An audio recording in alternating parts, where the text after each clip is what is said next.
What's up, everybody? It's your tactical big back femboy. Coming at you wielding a fork today and spitting a comic book hot take. Hair got in my face. It's a comic book hot take about Miles Morales. He is an absolutely boring Spider-Man multiverse variant, and I'm tired of pretending he's not. Starting off, is not even the original Spider-Man of his universe, which means he doesn't have an original rogues gallery. All of his enemies, or most of them, were somebody that his universe's Peter fought first.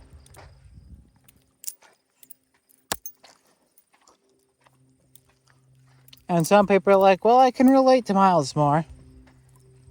That works for you, I guess. Which I guess I can see that, but I think Miles does have like a really interesting family dynamic that doesn't just play on the like young kid living with an old woman bit. Instead, it's him living with his disapproving dad. Fuck, I can't eat with this now.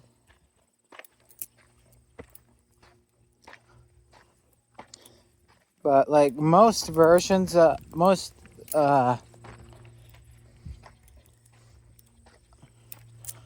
versions of his character in other media don't even follow that route.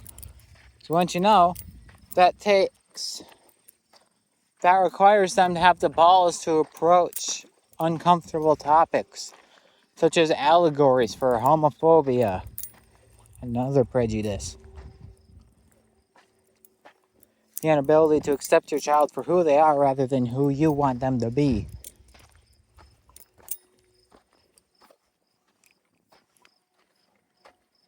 Tough shit.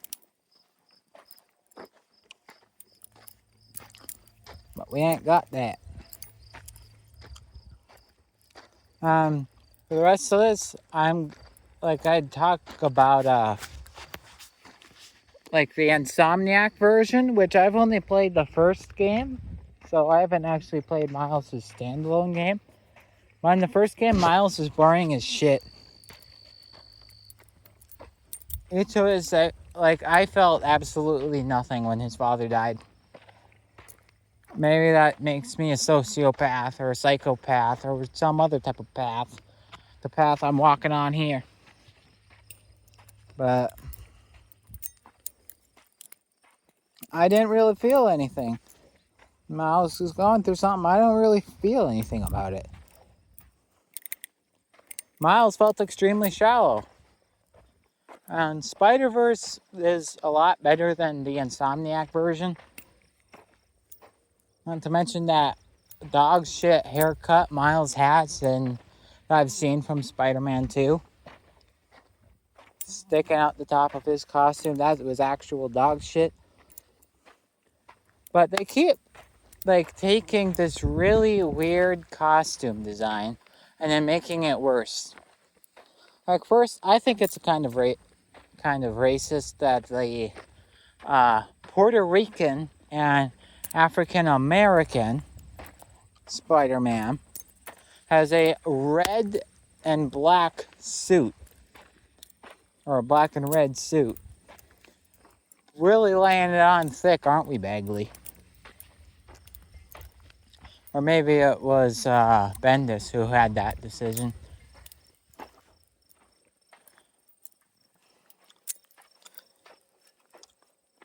But what if the normal Spider-Man just had like a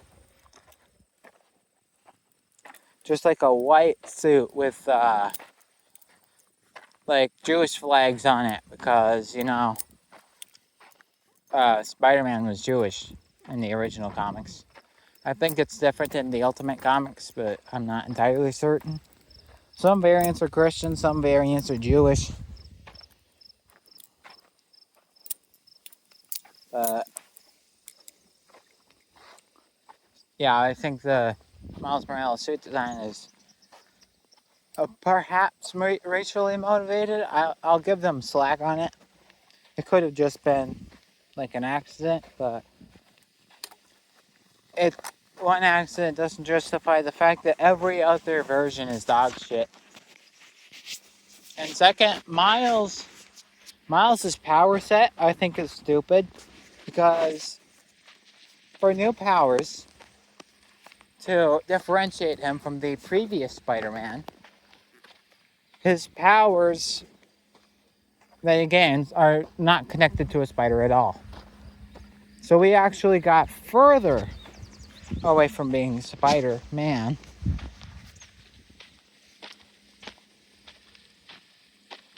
And he really has powers more similar to a gecko. Or some other types of lizards. And then my final reason why I don't really like him is because of his conception. So Miles was actually created from the beginning to replace a Spider-Man that wasn't getting as many comic sales.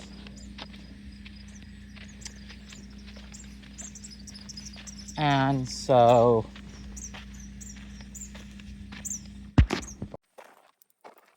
hey, sorry, there was a tractor coming up behind me. Oh, wait, no, not a tractor, a combine.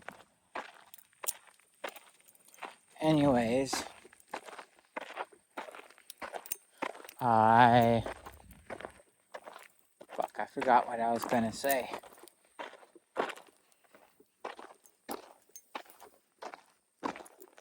I guess this isn't uncut anymore, since I had to do a cut.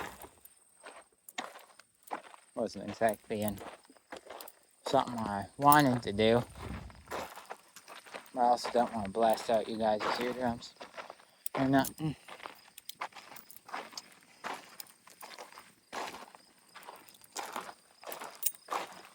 So, Miles Morales was created to replace Ultimate Spider-Man, Peter Parker of the Ultimate Spider-Man comics. But first they gave Spider-Man a really, really well-written death comic. Peter didn't get to see the age of 18. Instead, he got to die outside his home, surrounded by his family, after having just defeated the Green Goblin, who has been Spider-Man's #1 enemy from the start. His very first enemy in the Ultimate Run was the Green Goblin. And I think that's really cool. Like, it ended with both of them. Started and ended with Norman Osborn and Peter Parker. That's a really satisfying conclusion.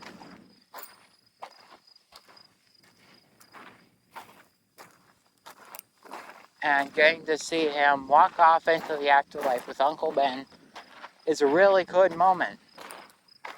But they waited until 4 comics after that event to introduce a brand new Spider-Man. And an introduction very similar to the first one, but within the same universe. With Norman Osborn telling the story of Arachne, the Greek woman who was turned into a spider by a Greek goddess, which was told in the very first Ultimate Spider-Man comic. And they have the whole Miles getting bit by a spider and all that bullshit.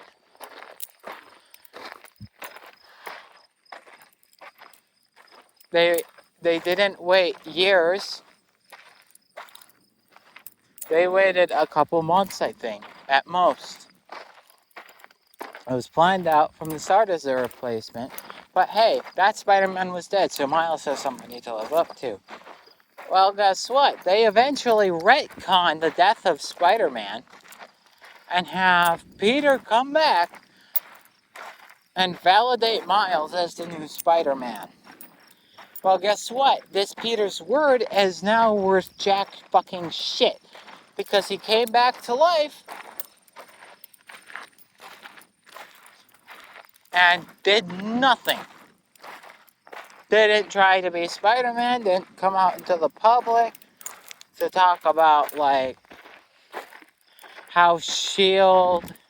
and world governments treat mutants and other superpowered people.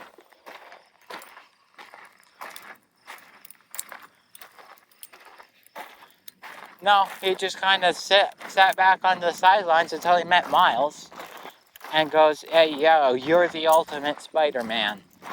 Or something like that. It's actual bullshit.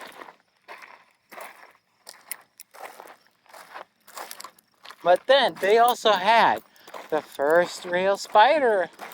They had a crossover where 616, or the Amazing Spider-Man, came over to the Ultimate Universe and gave Aunt May and Gwen Stacy the chance to talk to Peter Parker again.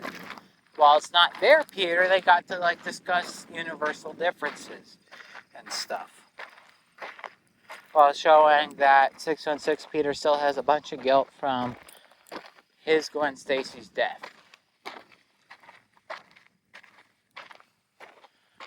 But they did that so that the 616 Amazing Spider-Man can come over and, like, officiate the new Spider-Man.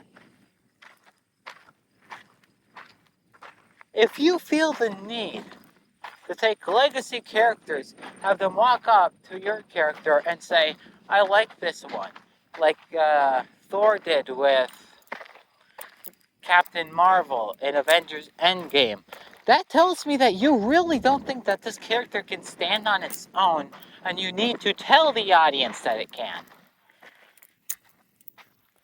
If your character is good, it will speak for itself.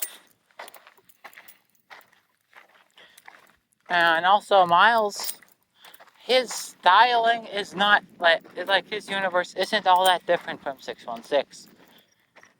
It's not like the noir universe where it's set in, like, the 1930s and 40s. So it's a Spider-Man in an entirely different time period. Or, like Spider-Ham, where it's set in an absolutely cartoonish world. Or, I'm sorry, Spider-Ham, the cartoon pig one. Or Penny Parker, where you have Spider-Man in a manga as effectively like a anime magical girl type shit.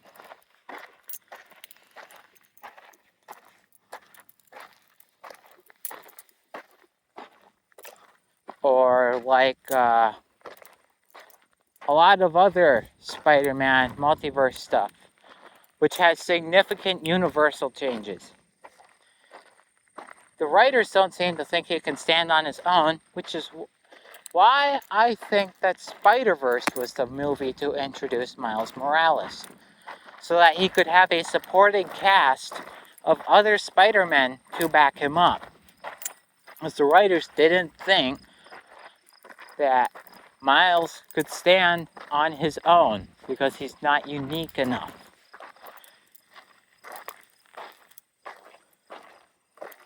Alright, so those are just my thoughts. I think people can, like, I'm not saying Spider-Verse movies are bad.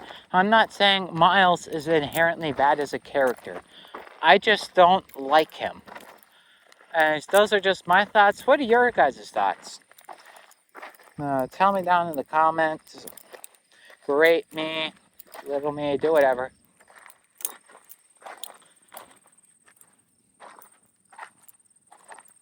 Bye.